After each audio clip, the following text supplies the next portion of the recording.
We've been real estate investors since 2013. In 2018, we used the investments from our real estate and stock market portfolios to pay off our $300,000 mortgage and leave our corporate jobs.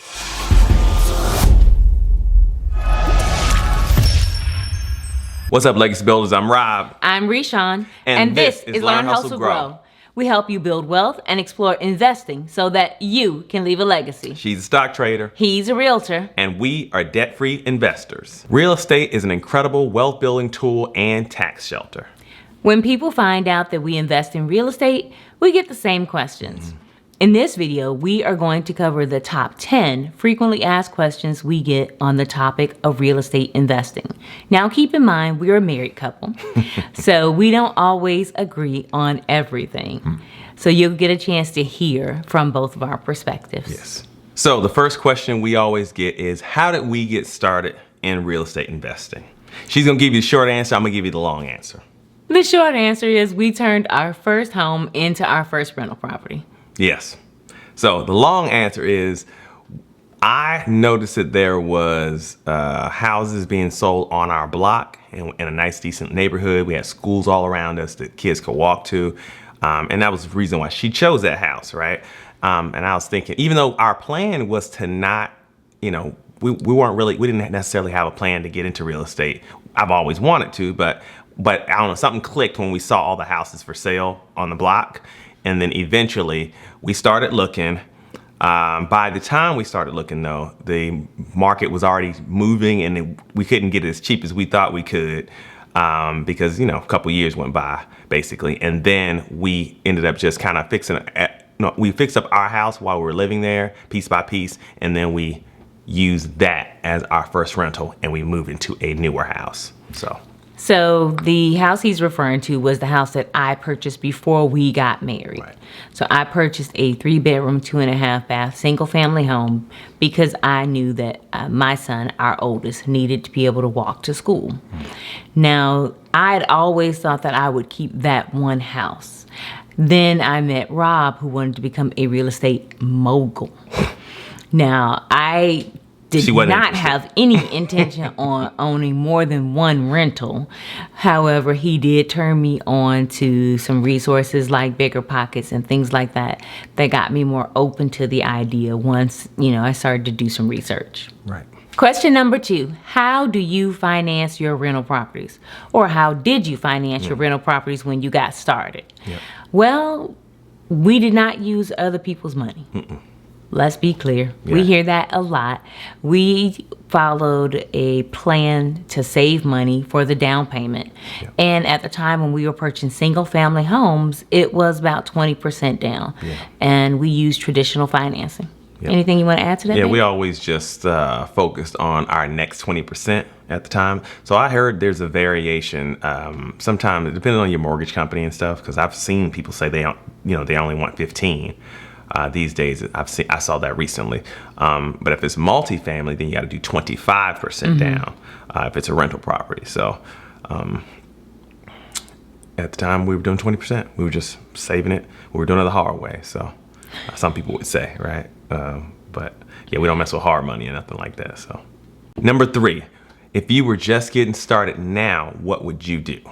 And I think that's a great question. Yeah. Personally, if I were just getting started, I would house hack. Okay. That's basically where you buy a property and you rent out the other units, a small multifamily. If you can get a multi-unit, right? Yeah. It was really common in Chicago. Yeah, that's the thing. Some places are much more common than other places. Here we have a lot less. We have a lot more single family houses than multi-units. We got multi-units here in Dallas, but just probably I'm gonna have to say maybe between 5 and 10% overall, right? Okay. Yeah, but Chicago, man, what was it, like 50, yeah, they're 50? Everywhere. I mean, I grew up in small multifamilies, 2, 3, 4 unit apartments where the landlord actually lived in the building. Yeah. And another way to house hack too is if you are single, right? And especially if you're just right out of college, everybody out of college. When I was getting out of college, everybody was buying houses, right?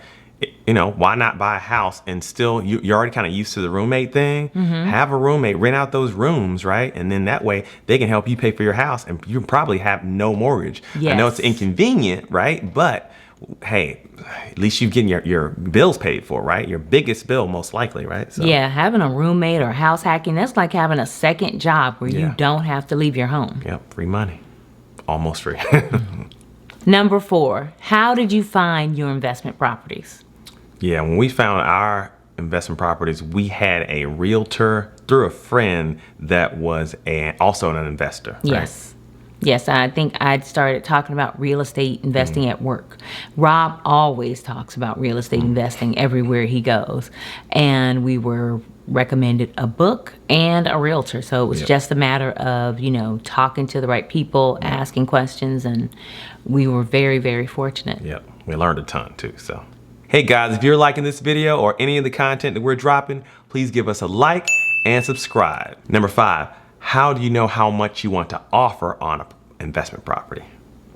Well, for us, we relied on our realtor to provide us with the comps, right? The information that they have through the MLS allows them to run the numbers.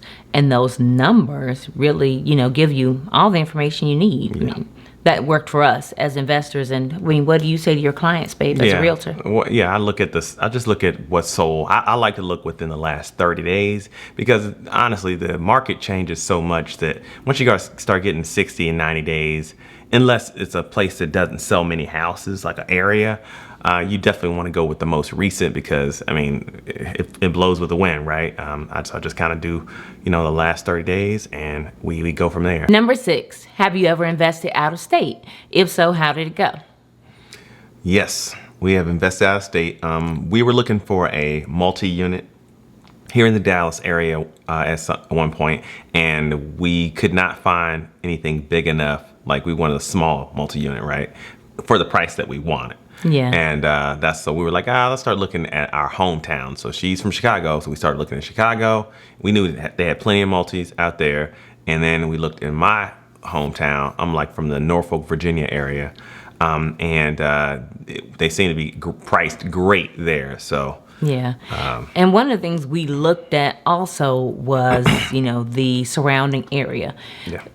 Here's a tip. Check out the economic development in an area before you buy. Yeah. We didn't see a lot of economic development within this space, but it was very close to a naval base. Yes. And the Navy is one of the largest employers in the Norfolk area. So we thought, you know, this could be a great opportunity. And it was. Now, we do have an entire video on single family versus multifamily. You guys may want to check that out. Right. It was certainly not our easiest investment, but it was profitable. Yes. We sold it earlier this year. Actually, earlier this month. Yeah. Oh, wow. We closed here at the beginning of July of 2021. After what, 3 years, right? Yeah, we bought it in April of 2018. Okay. Yeah. So about 3 years. Yeah, so 3 years. Yep. And we sold it and we feel good about it. Yes, yes. But I struggled to give up those doors, but you know, it worked out. Number 7. Have your real estate investments always been profitable? And if not, what's your biggest loss? You know, we have to share this with you guys because there's risk in every investment you make. But I will say the only real estate investment we've ever lost money on was the one that we didn't have control over. Right. And that was a syndication deal. Oh, yes. That was, we got together with a group of people. It looked great. The place looked promising. It was like a multi-unit, you know, near a college, and it just didn't work out, right? So. Yeah, we actually created a video on that one as well, syndication, for those of you who are thinking about going that way. Yeah. It was a great, it was set up as a great opportunity that just didn't pan out, and we lost almost 50% of the money we put into that. Yeah, hey. Gotta take risks though. Number 8, do I need a real estate license to be a real estate investor? Absolutely not. I mean, I would say personally, if you are not gonna be a realtor, I wouldn't get a license. You know, honestly, if I'd have known what I know today, well, I love what I do, so it's different, right? But if I didn't, I definitely would have thought that license would have been a waste. Yeah, the truth is, when we purchased all of our investments, well, when we purchased the first few investments, we worked with a third-party realtor. Yeah. And then as we began to sell and move our money around, Rob became a realtor in 2017. Right. So that was beneficial to us because we knew that we were going to continue to buy yes. and sell long term. Right. We will probably always buy and sell some Yeah. form of real estate. Right. So people often, contact us and say, "Oh, I'm becoming a realtor." Well, it costs to be a realtor. Yes, it does. And Yes. that's one of the things people don't think about. There Right. are all kinds of monthly fees. Right. And if you step out there to do it on your own without having some form of financial support, either through a spouse Yep. or a full-time job, Yeah. then you could find yourself broke. Yes, you got to build this up. You got to build up being a realtor. Like I said, I mean, I would tell my kids not to be a realtor if they're going to be investors. They can be investors and just have a realtor. It's honestly, it's not worth it unless you are, going to be buying a lot of properties or you just love this job. So, number 9, what resources do you recommend for first-time investors? Honestly, what we recommend is that you do your research, right? Okay. Do your due diligence regarding books, podcasts, YouTubers. One of the best books we've ever read around real estate was The Millionaire Real Estate Investor. Yes. That one lit a fire under me once I read that. Yes. That changed everything for me. So I felt like, oh man, I can do this now, like right now after Yeah. finishing that book. So The of Bigger course, Pockets podcast yeah, and Bigger was Pockets. incredible. Yeah, that's all, and it's constantly people talking, forums and stuff, and anything you ever wanted to know about real estate, honestly, is on Bigger Pockets. So Yeah, their website as well as the podcast. And now they even have an official Bigger Pockets Facebook group. Yep. But there are also other, Facebook groups out there for real estate investors. Yeah. Check out one hosted by landlords. Yeah. That way you can see it from everybody's perspective. Mm-hmm. But yeah, and another thing too, I would say definitely start looking at, websites like Realtor.com, Mm-hmm. Redfin, Zillow, and just start seeing what's out there, how much things cost, what it was listed for, what it's sold for. A lot of people, it's weird because I feel like a lot of people call me sometimes and they've never even looked at the area. Yeah. And I'm like, you've done zero research, but then they find out they can't afford this area. It's not in their price Yeah. range or whatever. So you definitely want to do that. If you're looking in DFW and you're looking for a property for $150,000, that tells the realtor that you have done absolutely Zero. no legwork Zero. at all. Yeah. And if you don't want to just waste somebody's time, Right. just because you think you can, the best thing to do is to do some work before you reach out to a Yep. realtor. And that way you will be more confident in the information that they're providing you with as well. Yep. Number 10, what's the number one mistake most new investors make? Yes. I think the number one mistake is not knowing your numbers, right? A lot of people, they just, I just want that house, I want that location, whatever, and they haven't ran any numbers. You got to break it down, the rents, what you're going to make, what the mortgage, what you're going to make. HOAs have yeah, to be included, yep. homeowners insurance. Exactly. You have to include the possibility of vacancies. Yep. Right? Yep. The fee that you're going to pay for the property manager. Yep, I was going to say property manager. Yep, all those. So definitely want to do the numbers. And if you're okay, some people are okay. I seen a guy recently. And he just wanted to get a property here in DFW because he feels like it's going to blow up, and he was okay that it wasn't going to cash flow. Right? He was going to have to pay a couple of $100 over every month to cover, the mortgage. The tenant paid the majority of it, but he was going to go ahead and pay the rest of it because he wanted to have a place here because he's counting on that Appreciation. Yeah. When it comes to mistakes, I will say this. I think the idea that you can handle it all yourself is one of the biggest mistakes a lot of new investors make. They come on, buy the property, they want to be the landlord and property manager, they are the maintenance guy.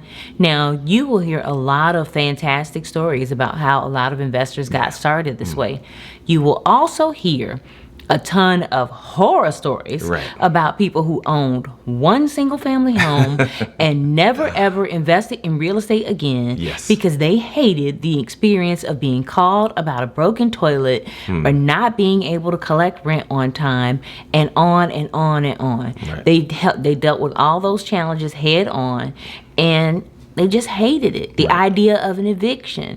There's all kind of things that are involved in this business that aren't necessarily going to be fun. Right. And it really helps to have a property manager as a buffer between you and the tenants. I think that's also one of the biggest mistakes new investors make.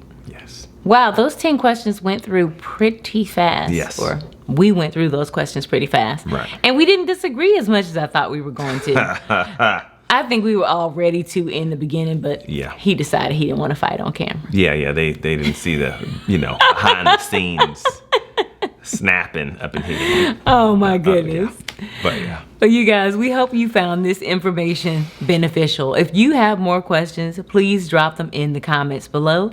If you find this content beneficial at all, please give us a thumbs up and subscribe. See you in the next video.